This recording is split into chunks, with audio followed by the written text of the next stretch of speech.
today's show, let's chit chat with Dia Arora only on Chitkara News. And today I have with me online Swami Chitru Pananji, who is the director of All India Chinmay Yuva Kendra for the entire North Zone. Chinmay Yuva Kendra is the youth wing of Chinmay Mission, which has been serving youth all over India since its inception in the year 1975. He has also been a TEDx speaker where he explained the meaning of life so beautifully. And we welcome you, sir, wholeheartedly on our platform. And let's talk more about mind management. Yes. Sir, since we all want to know about your organization, can you quickly tell us about what Chinmay Mission is all about?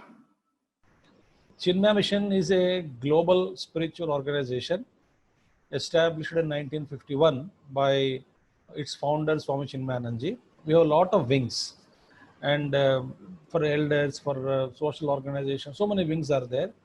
And out of the main wing, one of the wings is the Chinmaya Yuva Kendra, the youth wing of Chinmay Mission. So I worked as a Secretary General of Chinmay Yuva Kendra, plus also North Zone Director. But presently, I don't hold any post because I just came out of all those posts couple of years back, 2 years back. So right now, I'm in charge of Chinmay Mission Noida.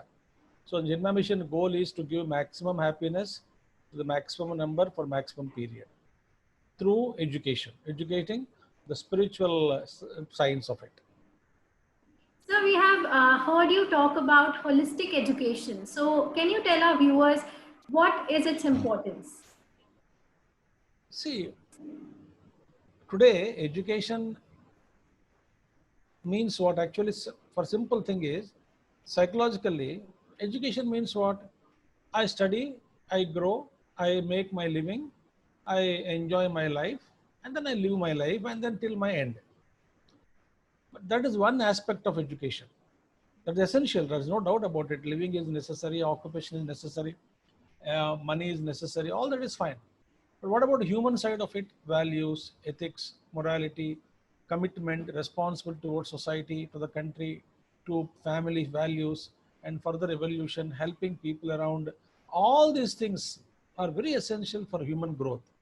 So holistic education is how do you manage your mind also, how do you manage your relationships, how do you manage your goals, how do you manage so many aspects of life, that which how would you manage your challenges in life, and how do you manage people, all those things. So holistic education should continue the physical, mental, intellectual, and spiritual aspects of it, apart from the social side of it.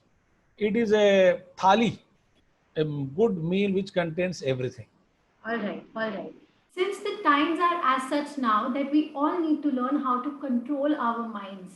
Because I have heard it somewhere that the person who can control his or her mind has control over all his or her life's problems. So, how do you think we can manage our mind? You are right. You are said. If you can control your mind, so there's a beautiful. We conduct a lot of camps on this subtitle called "Win the Mind, Win the World." Win the mind, win the world. Actually speaking, just listen carefully. When you say a human being is nothing but his mind, because the body cannot act. Body is a no intelligence. It's a sentient. It's a toolkit. Body is a toolkit. So who is a doer? Is the mind. Who is a talker now? The mind. Who is listener now? The mind. So the mind is the central part of our human being. Any human being you take, the central part of our existence is our mind. So if mind is happy, you are happy. If mind is unhappy, you are unhappy.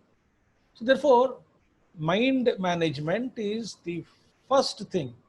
Swami Vivekananda says that if you want me to educate the children, so I will only just teach them how to manage the mind and teach them concentration.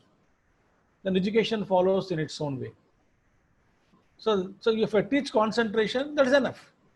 I just train the people how to train the mind, how to focus their minds on particular task. Then they know what to do, what not to do. Everything comes by wisdom inside. So therefore, Swami Chinmayananji also says, if you tame your mind, everything will come to you. So Guru Swami Chinmayananji, Gurudev used to say always, keep your mind where your hands are. So how to control the mind? So then we have to study what is mind, first of all, to control. Then we say it is mind is nothing but flow of thoughts. Then what is a thought? Thought is nothing but a packet of energy. In a given direction it moves. And then we have a lot of arrows like thoughts are emerging from the mind and on distant directions. And since they are not in unidirectional, they are scattered everywhere, energy is scattered. And all emotions are nothing but energies only. So anger, greed, lust, then all those things, even good qualities, positive qualities and negative are energies only. So we have to handle the energies. So all those things, if you study, understand the mind, I bring it down to three formulas. Formula in three steps. So one is that you must tame the mind, TAME. How to tame the mind? Of course, the training is given. How to tame the mind. Then you teach the mind, because once the mind is tamed, it listens to you. Then you can teach. Okay, my dear mind, this is what is life about. This is what you have to live. This is where your mistakes. This is where your problems are. So all these things when I can. Second is teach the mind. And the third one is train the mind. Train the mind. After I taught the mind, then mind is free to expose itself all kinds of challenges. Then I put the mind in different situations. Of course, the life itself is a very beautiful testing place. So I train the mind in my relationships, how to behave, how to interact, how to respond, how to face challenges. All those things will come. So mind management, if you read Bhagavad Gita, full of mind management. How do you handle emotions? Arjuna was troubled by emotions. So therefore, mind management is a big subject. It's a very big subject. And once we know how to handle my emotions, how to handle my thoughts, etc., by awareness, by bringing awareness, by focusing myself on my goal. So when all these things I train, goal is important. So when I focus on my goal, all other things become secondary. Did you observe those are preparing for IAS exams or IPS, civil services, or preparing for medicine or engineering or IIT preparations? They don't have any time to disturb themselves or to distract themselves. Why? Because all the time focus is goal is there. I must get into IIT any cost. I must get into this IAS any cost. Therefore, the focus all focus is on that only. No WhatsApp, no email, no chit chat, no useless talking to everybody. Nothing. Everything is focused. Therefore, once you have a goal, then mind automatically get disciplined. If you don't have a goal, mind gets scattered. So like that, there are so many techniques are there, how to control anger, how to control greed, how to control stress. All those things are different subjects are there. So, but then mind has to be trained. Mind has to be managed well in life. Okay, sir, if we relate the whole thing that you said to the school curriculums, which you talked about as balanced type, so how do you think that the WHO protocols that has to be followed in the coming new normal will affect certain values that we learn in our schools, that are sharing is caring, sharing of food with our friends, or vasting our social circle, talking politely? How do you think that the learning will not be countered due to such physical distancing protocols? Listen now. Now, this is pandemic everywhere all over the globe. Now, the first and foremost thing is your mental health and physical health. That is more important. So all the WHO and then government of India, then the state governments and then education institutions, they have given their guidelines. They thought of it, they gave guidelines. Now you see, for example, in COVID time, you just can't talk about social get together. So, okay, social get together is a good value. I must practice the social get together and hug everyone in a beautiful meeting, pat everyone. Let us celebrate over a drink or a cool drink or tea party and all. So let's enjoy. That is a value we have to cherish. Not now. Now we have to just follow the healthy rules, whatever government has given, like wearing mask, social distancing. But mental health is very important because you are separated from society, from the world. you are not able to meet people. So therefore, Zoom is there and other platforms are there, like so many other platforms are there. But you have to figure out how to keep yourself healthy. The parents have to teach the children, and parents also must themselves learn this technique from somebody, how to manage time, how to make time creatively useful in this pandemic period where most of us are at home all the time. So therefore, how to practice these healthy values are to be practiced. In fact, this is the best time to, one of the talks I mentioned very clearly, this is the best time where you have plenty of time. Travel time bach gaya. You don't have to go to office and by travel 2 hours, 3 hours. And what about the limited resources we have right now? Packed in a single room and trying to be productive all day. No, Dia, I understand. Single room or two rooms are there. 4 or 5 children are there at home. Husband is there. The mother and father are working. Children are working. Same time, they need a lot of laptops and the gadgets are required. Simultaneously, they have to attend. And I tell you, this situation, these are the challenges being faced. No doubt about it. Tell me one thing, when a family should together sit together, they must figure out how do we manage. I tell you, one cases are there. Some cases are there where they have requested their neighbors, and otherwise they don't talk to anybody. Now in this time, they have requested their neighbors, and neighbors are helping them, and therefore they are sitting in one room, second room of neighbor, or some help. Somehow the society is getting together to help each other in such situations. Some cases, in some cases, they are figuring it out their own method. There's so many techniques are there, and they have to manage, they have to understand. Of course, as in the beginning, mobile phones are not there, laptops are not there. How do we go about it for online classes, Zoom classes? So these are all challenges they have faced. Now I think most of the problems are streamlined across the country. But then a lot of learning values are being learned here. How to be friendly, how to understand, how to adjust each other, how to, and then within family, how to adjust ourselves. As a family, let us live together, adjusting to the present situation. Okay, you manage this, I manage this. I know many places, therefore, parents are giving their phone to kids about 4.5 years old. They also have online classes only. Music, small, the online classes only they are learning. Nursery also online only nowadays. I've seen people doing it in different houses when I go.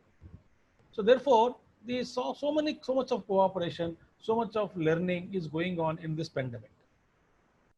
Okay, so when students turn themselves online, they are exposed to so many distractions. So, how do you think that the power of meditation can help a student stay focused and enhance its concentration? Yeah, the distraction they're facing. Correct. You are right. Now, the first of all, when any problem comes, any situation comes, any challenge comes, first and foremost thing to do is not to get into panic mode. Not to get into panic mode. Number one. Number two, that children may not be able to think independently. They may not find solutions for these problems. So who should find the solution for these problems? Parents or elders at home. Like disturbances are there, how to focus. And tremendous cooperation, tremendous planning, cooking time, other time, discussion time, eating food time. Everything has to be planned according to the sessions that are going on for different people, different students at the home. Children have sessions, online sessions. We must note down the timing, and it should be very well, it's a wonderfully executed field operation. How to do it? Now, these disturbances are there, no doubt about it. And then focus also. I addressed some of this problem. Yes, of course, you cannot just see the screen. Therefore, some schools are giving 10 minutes, 5 minutes break, 10 minutes break.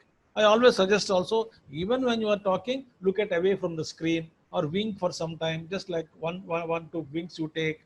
And then, reduce the brightness of the what do you call laptop or mobile phone, reduce the brightness. These are the techniques you have to absorb, follow, and then protect yourself and also attend to the classes online.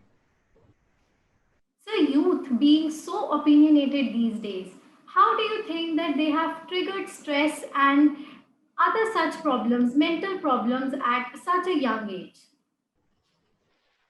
See, why stress happens to the youth? Because they are bubbling with energy, enthusiasm. They are dynamic. They want to go out and then meet friends and then go on bikes and meet and go to college, go to laboratories or go to libraries or go to hotels or restaurants, and then sometimes go to movies, and then they want that kind of a bubbling life, activity, full of activity. No, such an active life, you people suddenly in the lockdown came and then fear psychosis entered and then everybody is locked in, right? And therefore, these youth are in trouble. Now, I tell you one thing, Dia, so many organizations are conducting online programs, counseling, stress management, how to cope up in this period, what kind of activities can be undertaken, and how to get together on Zoom or any other platform, and how to share ideas, how to speak to others also, then how to make yourself calm yourself. All these things are to be given, they are to be educated, because there's no other way. Either do it or do or die situation, like either if I'm not able to cope up with the present situation, then I cannot exist till the COVID gets over. Then at least now the lockdown is removed and a lot of people are going out also taking precautions, and some freedom has come.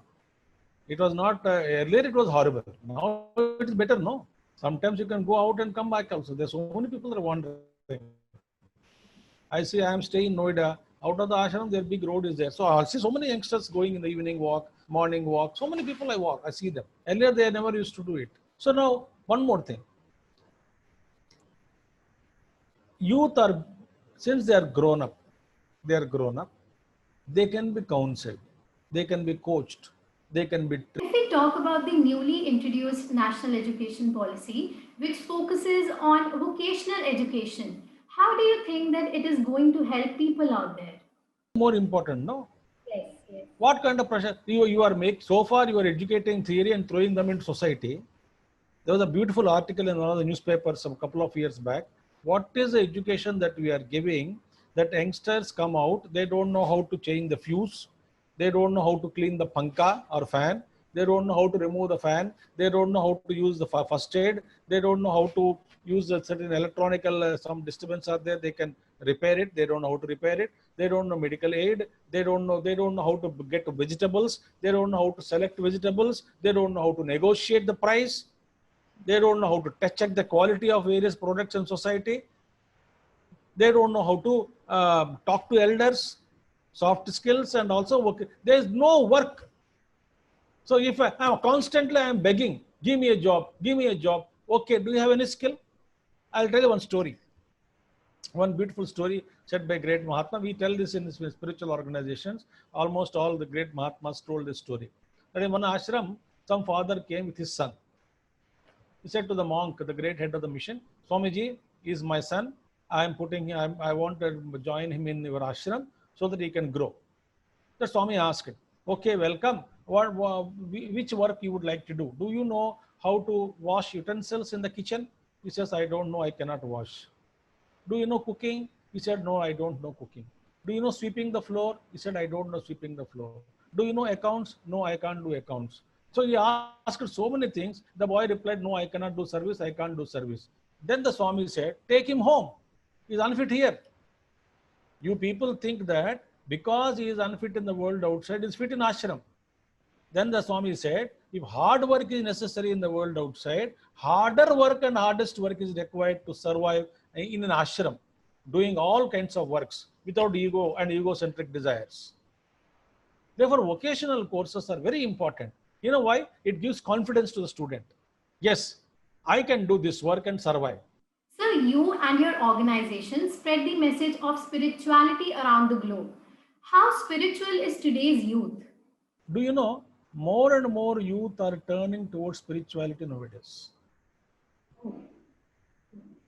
In fact, we had some program about 10 years back on this question only. Why youth are turning towards more and more towards spirituality?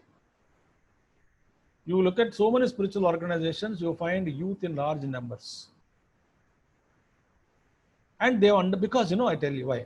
Because the to maintain to sorry to face the problems of life such as stress, relationship issues, stress management, and the ill health, all these things they are turning towards spirituality only. So I tell you one thing: spirituality is the only subject in the world which tells you how to handle yourself first before you handle anything else.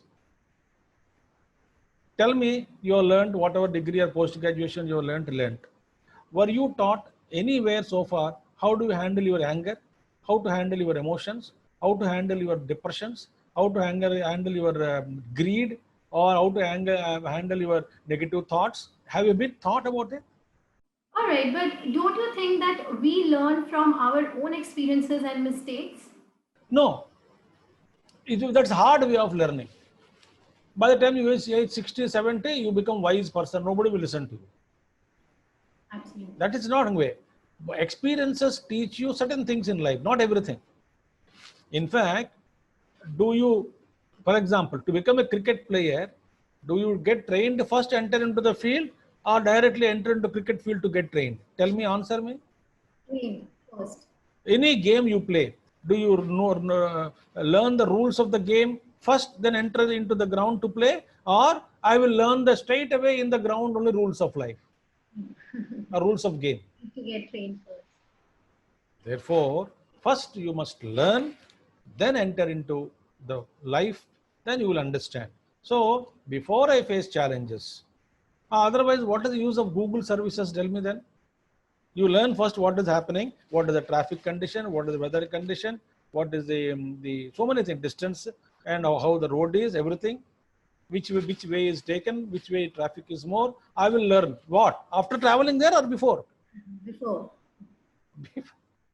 Okay. Therefore, before I make my life journey, I must know what life is, how to live. And that is what should be taught in the schools.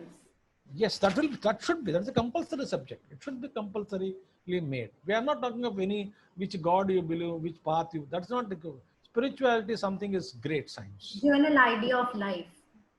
Well, general idea of life, general idea of your mind, yourself, your how to handle your emotions, how do you react, how to respond, how to have good relationships with the people around, how to be a shock absorber in life. Somebody abuses you for no reason. Can you take it for some time? Can you take it means, can you listen to that abuse? Like Buddha taught, like all spirituality things. Okay, I know how to letting go, let go, let go, let go. When time comes, of course, I will definitely. With how do you handle your emotions? Because you emotionally get surcharged, and then you can commit a crime. So many atrocities are happening. I get certain dirty thought, then I commit a crime.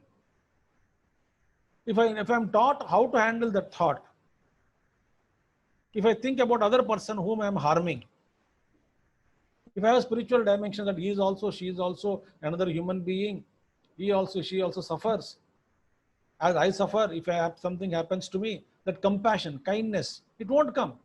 When spirituality is there, when all these such beautiful thoughts are there, crime you will not do. You may get a thought to steal, but you know how to control it. With spirituality. So that is spirituality. That is the area of spirituality. So we all know that silence is the most powerful weapon and it helps you stay calm and composed in all the tough situations of life. So, what is the importance of silence according to you?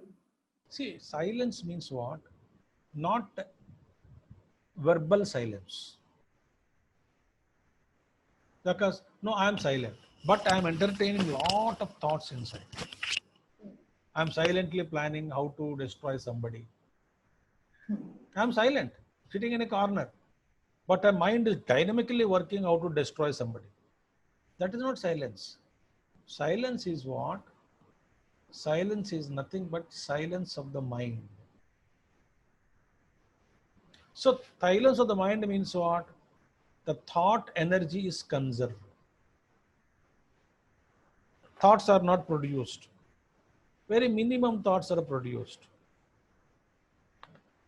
Like, you put a hand in a water or bucket of water and spin it with the hand. And the water will just flush everywhere, and then it gurgling. Oh, so many things will happen.